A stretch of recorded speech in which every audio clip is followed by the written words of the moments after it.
Good morning students. Hindi class में आप सबका स्वागत है। स्टूडेंट्स, हम पढ़ रहे हैं स्पर्श का पाठ तुम कब जाओगे अतिथि। इसके लेखक हैं शरद जोशी जी। इस पाठ की आधी व्याख्या पाठ की मैंने आपको समझा दी थी।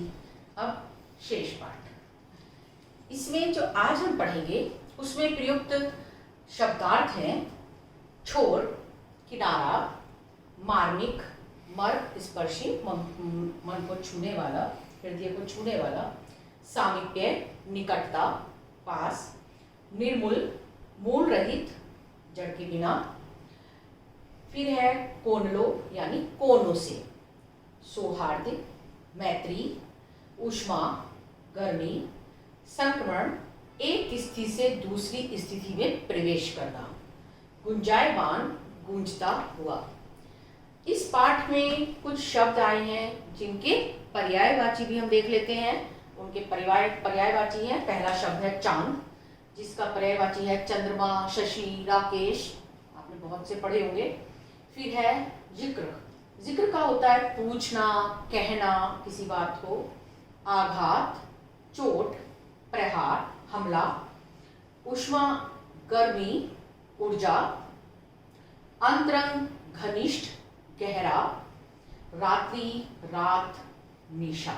तो ये हैं पाठ में आए हुए कुछ पर्यायवाची शब्द। अब हम आगे का पाठ पढ़ते हैं।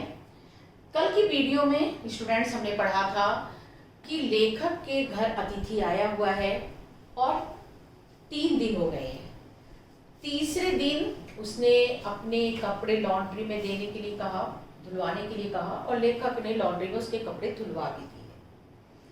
अब लेखक का कहना है कि लॉन्ड्री से कपड़े धुलकर भी आ गए, लेकिन तब भी अतिथि जाने का नाम ही नहीं ले रहा। आगे उन्होंने अब वर्णन किया है कि तुम और मेरे बीच, तुम्हारे और मेरे बीच में कोई विषय ऐसा नहीं है जिस विषय पर हमारी बातें ना हुई हो।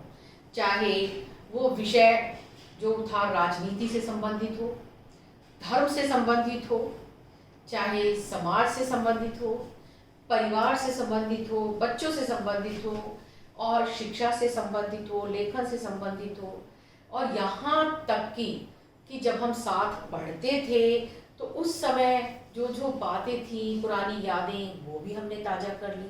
अर्थात अब हमारे पास बातें करने के लिए कोई विषय बचा ही नहीं। अब क्या किस विषय पर बातें की जाए, लेखक परेशान है, क्योंकि उसने कहा कि आखिर तुम 4 दिन से यहाँ रुके हुए हो, कोई विषय बचा ही नहीं है, किस पे बातें करें। 4 दिन में तो सारी बातें खत्म हो चुकी हैं। तो उसका लेखक ने उसका वर्णन किया है कि हमारी बातों की जो बॉल थी, जो गेंद थी, वो चारों कोनों में टकराकर अब कमरे के बीच में, सेंटर होने का कमरे के बीच में आकर ठहर गई है। अर्थात अब तो ये हाल हो गया है, ना तुम कुछ बोल रहे हो ना मैं कुछ बोल रहा हूँ। मैं अपने अखबार पढ़ने में लगा हुआ हूँ और तुम कोई एक पत्रिका लेकर बैठे हुए हो और उसे पढ़ रहे हो। लेखक ने कहा कि आज तीसरे दिन की रात है, चौथा दिन सुबह होने वाला है, कि चौथे दिन की सुबह है। अब भी मैं उम्मीद कर रहा हूँ कि कम से कम अब तो तुम चले जाओ। चौथा दिन आ गया है, अब तो तुम्हें चले जाना चाहिए, कि मेहमान आए और आके मिले जुले, आपस में जो भी बातें हैं वो करे और फिर चला जाए। लेकिन ये मेहमान की गरिमा नहीं है कि वो आए और फिर जाने का नाम ही ना ले, कि 4 दिन से तुम मेरे घर में रुके हुए हो, आज चौथा दिन आ गया है। अब चौथे दिन का जो लेखक ने वर्णन किया, उन्होंने कहा कि मुझे समझ नहीं आ रहा है कि तुम्हें अपना परिवार याद नहीं आ रहा, तुम्हें अपना घर याद नहीं आ रहा है, तुम दूसरे के घर में कैसे इस तरह से टिके हुए हो। लेखक ने कहा कि अब जब चौथा दिन आया तो मेरी पत्नी जो है उसने कहा कि ऐसा है, इशारों में पूछा कि कब तक टिकेंगे, अर्थात कि मेहमान तुम्हारा जो दोस्त है ये कब तक रहेगा। तो उसने लेखक का कहना है कि मैंने भी इशारे से ही कह दिया कि पता नहीं भैया, तो जाने का नाम ही नहीं ले रहा है, कब तक टिकेगा मैं नहीं बता सकता। तब लेखक की पत्नी ने कहा तो ठीक है, ऐसा करती हूँ, खिचड़ी बना लेती हूँ, हल्की रहेगी, क्योंकि 3 दिन तक खाना बहुत भारी हो गया है, 3 दिन से लगातार पकवान बनाए जा रहे हैं, तो इसलिए खिचड़ी बना देती हूँ। स्टूडेंट्स, आप जानते हैं खिचड़ी अगर मेहमान को खिलाई जाए तो मेहमान नवाजी अच्छी नहीं मानी जाती।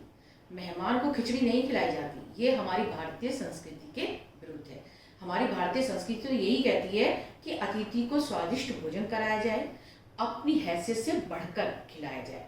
लेकिन अब लेखक ने खिचड़ी का यहाँ उदाहरण इसीलिए दिया है कि जो आदर सत्कार की उष्मा थी वो बिल्कुल समाप्त हो गई थी। अब तो यहाँ तक कि जो डिनर और लंच से शुरू हुआ था आदर सत्कार, वो खिचड़ी तक आ गया था।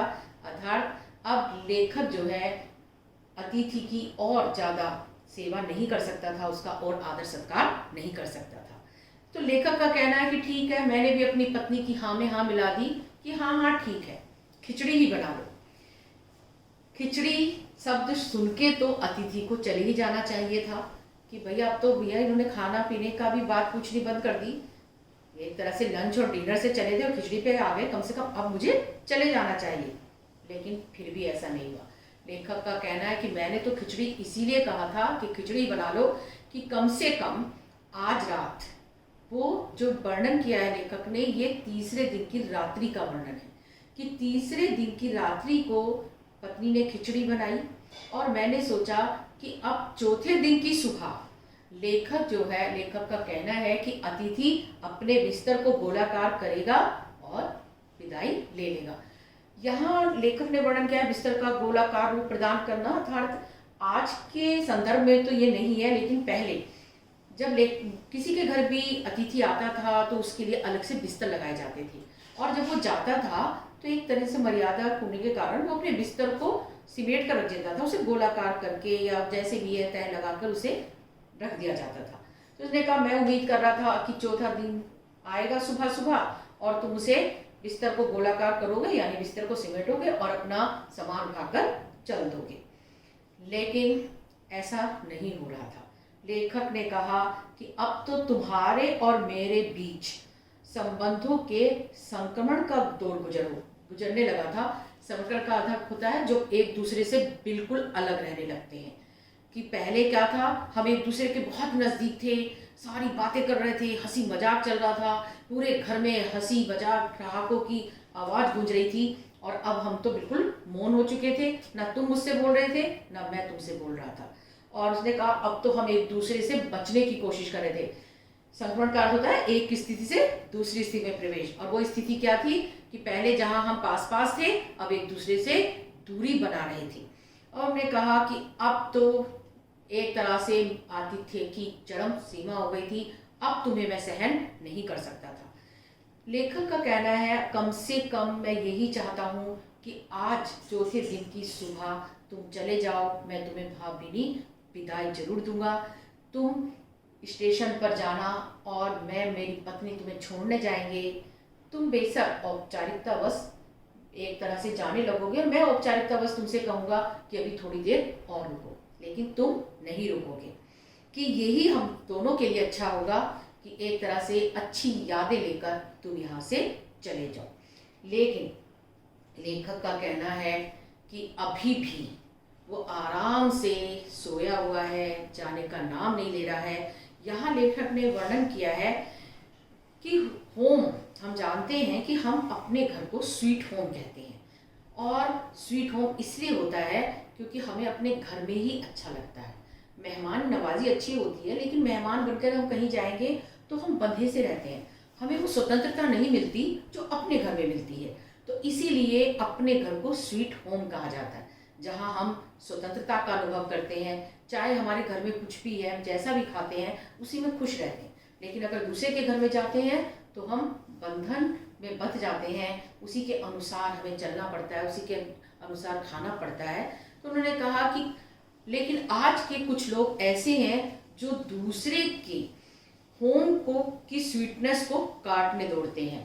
लेखक का कहना है जैसे कि मेरा ये अतिथि, मेरा घर स्वीट होम है और ये पता नहीं क्यों हमारे होम की स्वीटनेस को काटने दौड़ा है, अर्थात हमारे घर में जो सुख चैन था वो इसके कारण सब नष्ट हो गया है, खत्म हो गया है।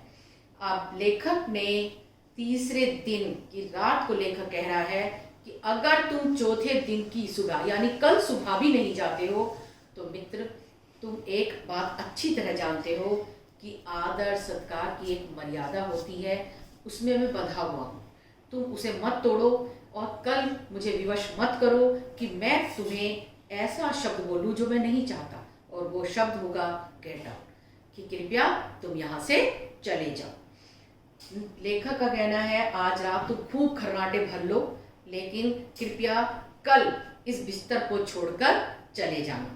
और यहाँ लेखक ने बताया कि अगर तुम कल सुबह नहीं जाओगे तो मैं स्टैंड नहीं कर पाऊंगा, अर्थात मैं तुम्हारे सामने खड़ा नहीं हो पाऊंगा। अब उन्होंने कहा चौथा दिन का लेखक वर्णन कर रहा है कि आज चौथा दिन है और मैं चाहता हूँ कि चौथे दिन तुम बेशक यहाँ आज रुक जाओ, लेकिन पांचवें दिन की सुबह तो कम से कम चले जाना। अब चौथे दिन लेखक का क्या कहना है? लेखक का कहना है कि मैं मानता हूँ अतिथि देवता होता है, लेकिन अतिथि तब देवता होता है क्योंकि देवता की एक मर्यादा होती है।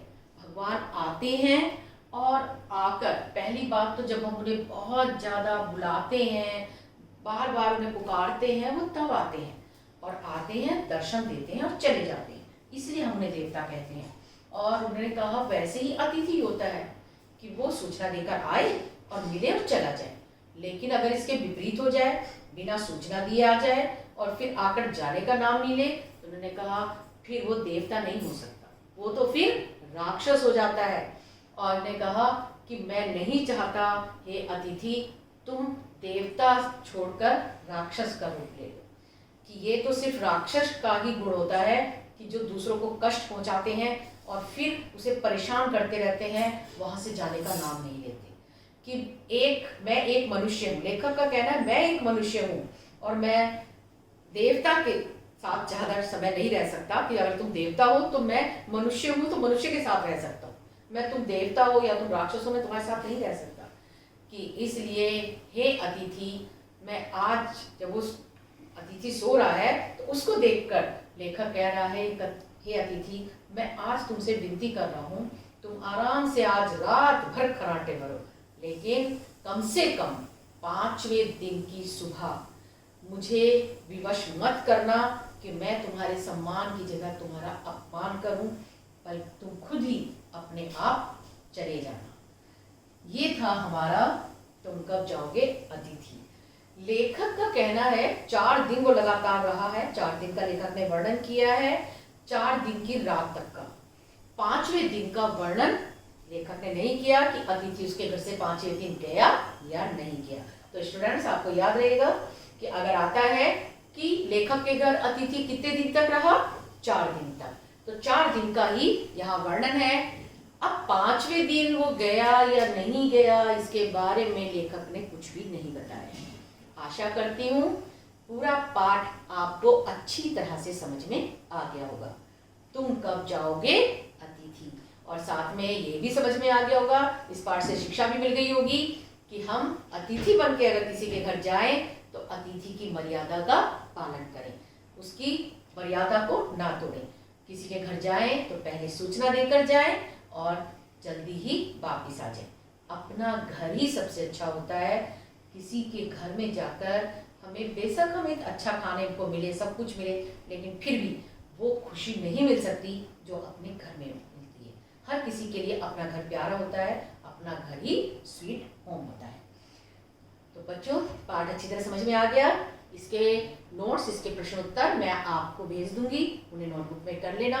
जो समझ में नहीं आए वो मैसेज करके या फोन करके पूछ लेना। Thank you.